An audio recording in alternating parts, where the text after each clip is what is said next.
Shelby Pumpkin Farm ready to make our caramel apples. We're going to put in 2 sticks of butter, room temperature. All right. So that's a cup of butter. And it's unsalted butter. When you're baking, best to keep the salt out of the process until you add it yourself. I have 1 pound of brown sugar. That's about 2.5 cups. So we're going to mix those. And at the same time, we're going to add 1 14-ounce can of sweetened condensed milk. And then Frances is going to add in our 1/3 of a cup of molasses. Here you go, Suzanne. I'm sorry, this is of maple syrup. And then we're going to add our 1/2 teaspoon of vanilla. Go ahead, Suzanne. 2/3 of a cup of corn syrup. Suzanne is going to guesstimate for me a teaspoon of molasses.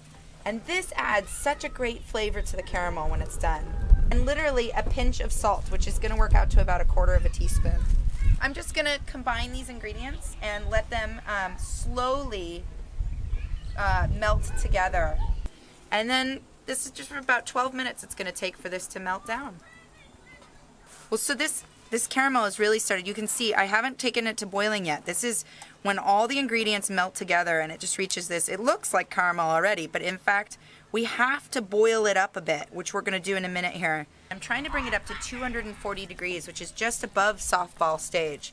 And then I'm going to turn it off and let it cool for 20 minutes. An important step while this caramel is cooking is to use a wet pastry brush to brush down the sides.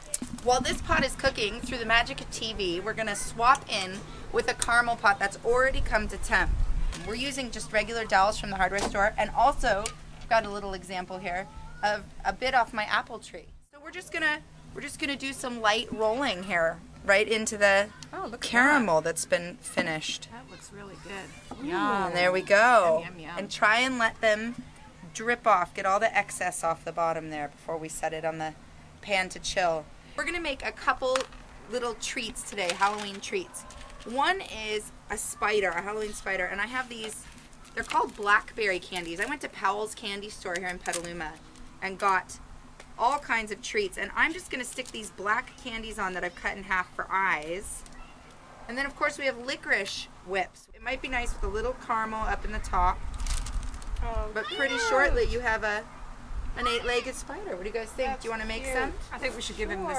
I think he better have a spooky spider mouth. We have to give him this mouth. We do. Oh my gosh. There it is. A Halloween spider just in time for October.